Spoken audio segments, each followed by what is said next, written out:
JT na TV. Você já deve ter ouvido a seguinte expressão: o trabalhador ganha, mas não leva. E por que isso acontece? Em alguns casos, o devedor não tem recursos para pagar a dívida. Em outras situações, utiliza diversos mecanismos para esconder o patrimônio. E preocupada com essa realidade, a Justiça do Trabalho de Santa Catarina criou uma unidade exclusiva para garantir o pagamento de dívidas trabalhistas, a Secretaria de Execução. E para saber como ela funciona, o JT convidou o juiz do trabalho, Roberto Nakajo, gestor da execução do TRT catarinense e coordenador da nova secretaria.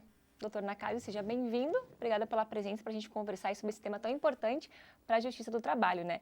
E eu começo então perguntando o que é a fase de execução processual e como é que ela funciona. Letícia, eu que agradeço a oportunidade de explanar sobre questões relacionadas à execução. Na qualidade de juiz gestor regional da execução no tribunal, essa explanação é importante aí para alertarem ali as pessoas, os procedimentos, da forma como proceder quando você tem um processo, um crédito e não está conseguindo receber. A questão ali da execução, nós temos duas fases basicamente no processo. Nós temos uma fase de conhecimento em que se discute ali se a pessoa tem ou não tem direito. Será que a empresa me pagou corretamente minhas horas extras? Ou será que a pessoa tem direito a alguma indenização, digamos, por dano moral? Fixado o entendimento de que a pessoa tem esse direito, passa-se a fase de execução.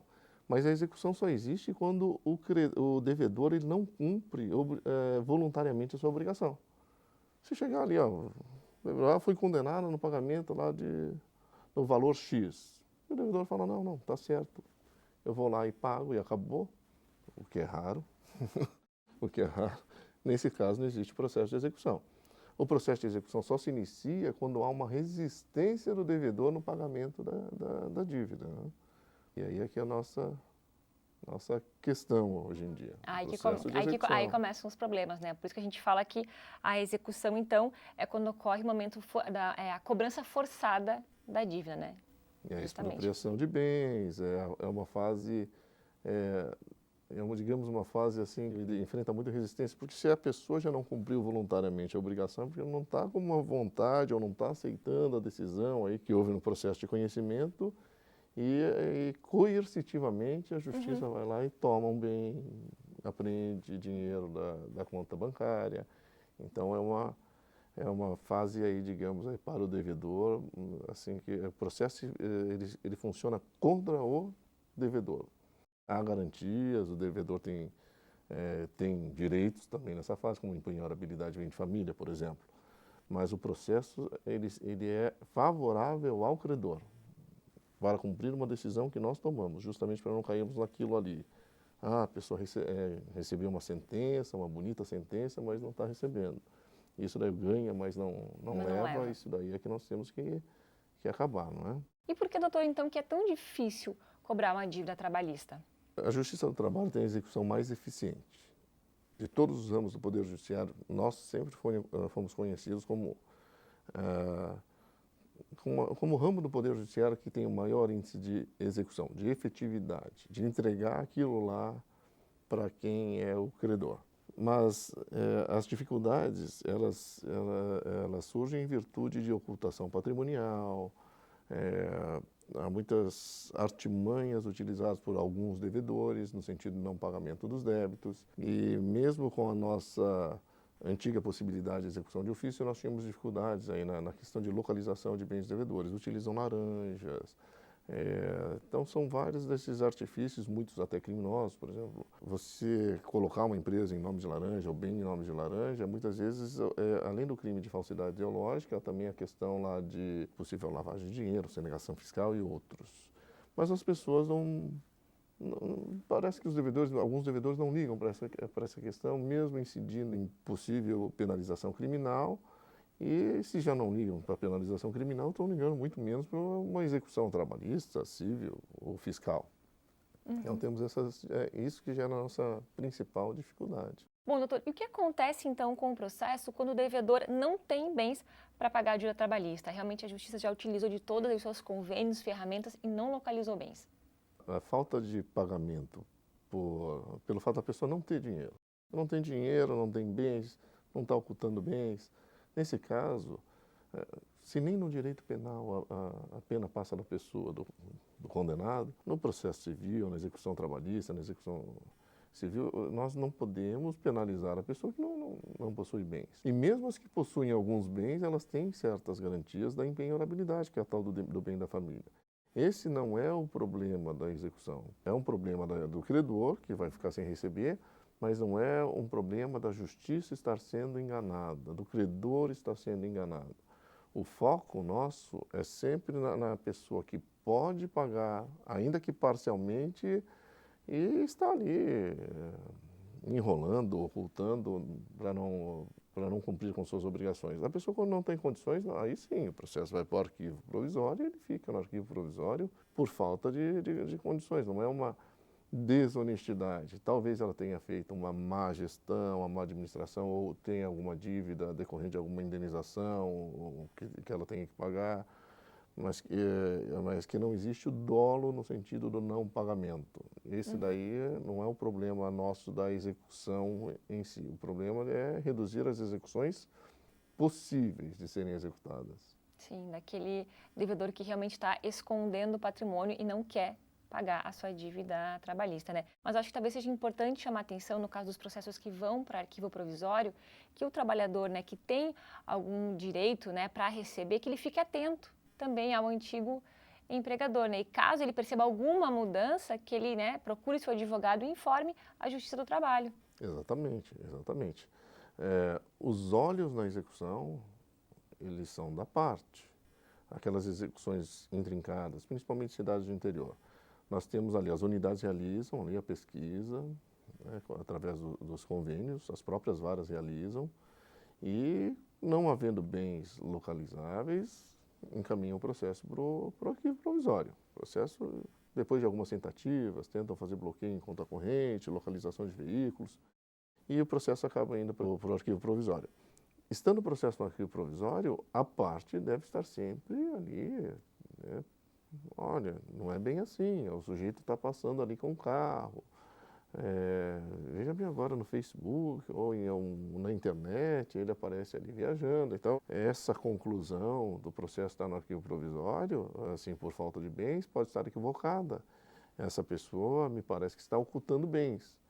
Então, o exequente, no caso, o credor, ele tem que chegar, informar tal fato para o seu advogado. Provavelmente os advogados também têm vários processos, não tenham olhos para todos. O cliente chega no seu advogado, informa, o advogado peticiona no processo e a Justiça do Trabalho ela dá os devidos encaminhamentos. Bom, então preocupada, né, em dar essa efetividade para a execução, né, e tentar mudar, né, essa frase que fala que o trabalhador ganha, mas não leva, a Justiça do Trabalho aqui de Santa Catarina criou em janeiro desse ano um setor exclusivo para tratar das execuções. Doutora Nakaji, então conta para a gente como é que vai ser esse funcionamento, então, dessa nova secretaria. A secretaria, ela é nova, está sendo estruturada, já teve um ato de instalação, e a Secretaria de Execução, ela representa aí a preocupação da administração do tribunal com a questão da execução. Nós já tivemos aí bons resultados aí na fase de conhecimento, com redução aí das pautas, né, do prazo das pautas, e agora o foco está sendo mesmo na execução. Né? A presidente do tribunal, ela sempre enfatiza muito essa questão da prioridade da execução no momento. A estrutura da secretaria, nós tínhamos um núcleo de pesquisa patrimonial e ele funcionava com uma quantidade reduzida de servidores. Né? Funcionava muito bem, mas com uma quantidade reduzida de servidores. Servidores especializados que já tinham esse know-how de como eles estão sendo treinados especificamente para isso. E tinha um outro setor de execução, né, um outro núcleo de apoio à execução, que ele estava em outro setor. A primeira providência que tomaram foi unir esse pessoal que atuava, digamos, nesse núcleo de apoio à execução com o núcleo de pesquisa patrimonial. Mas não foi só unir.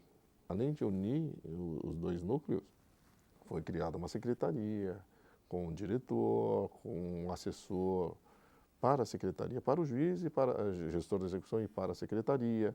e a quantidade de servidores lotados em ambos os núcleos foi ampliada. Então, com isso, espera-se que a efetividade maior nas pesquisas e também nos processos que passarão, alguns já estavam em tramitação nesses núcleos, passarão a ser tocados pela Secretaria. Então, como a gente conversou antes, acho que uma das iniciativas da Secretaria será apertar o cerco, então, contra o mal devedor, né, doutor? Que é aquele que tem recursos para pagar a dívida, mas utiliza algumas artimanhas para ocultar o seu patrimônio. Como é que isso vai ser feito exatamente? A Secretaria ela vai focar assim, digamos, nas execuções mais complexas e nos maiores devedores. Já estamos trabalhando em conjunto com a Secretaria de Gestão Estratégica do Tribunal, SEGEST, que tem os dados estatísticos aí dos maiores devedores, assim como temos de maiores litigantes. Esse serviço de estatística do nosso tribunal é muito eficiente e, com base nos relatórios que eles nos apresentam, estamos identificando os maiores devedores com o intuito de, primeiro, identificando os maiores devedores, verificar se há nesses maiores devedores indícios de ocultação patrimonial. Né? Se não houver indício, ainda que com uma pesquisa prévia, nós estamos realizando pesquisas prévias para verificar se há indícios, se os sócios, por exemplo, abriram outras empresas. E havendo esses indícios, aí sim, nós chamamos um processo piloto, né? Aprofundamos a pesquisa com o pessoal do Núcleo de Pesquisa Patrimonial e, a partir dali, continuaremos a execução com o intuito de dar uma resposta. Né? Dar uma resposta, ainda que não seja o total da dívida, dar uma resposta de pagamento para as pessoas. O objetivo é realmente que esse dinheiro chegue na mão do trabalhador. Apertar o cerco, eu sempre lembro o seguinte, assim, apertar o cerco, a Secretaria de Execução ela foi estruturada para que se toque as execuções, as pesquisas mais complexas. Né? As pesquisas, elas também podem ser realizadas pelas próprias unidades judiciárias que dispõem aí das mesmas ferramentas. Nós temos todas as ferramentas que estão à disposição do Núcleo de Pesquisa Patrimonial também estão à disposição das unidades judiciárias. Muitas vezes, por falta de estrutura ou mesmo treinamento, eles não têm condições de utilizar todas as ferramentas, como o Simba, que é um pouco mais complexo, e acabam não utilizando todas as ferramentas, mas há essa disponibilidade.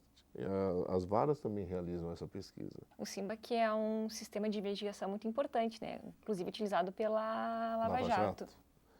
O Simba, só que a compilação depois de dados, você recebe muitos dados, né, de operações financeiras, então você tem que estudar esses dados e talvez as unidades judiciárias não tenham um pessoal com expertise, com um conhecimento necessário ali para compilar e analisar e cruzar todos esses dados. Por isso que muitas vezes as unidades judiciárias não têm condições de utilizar esse sistema.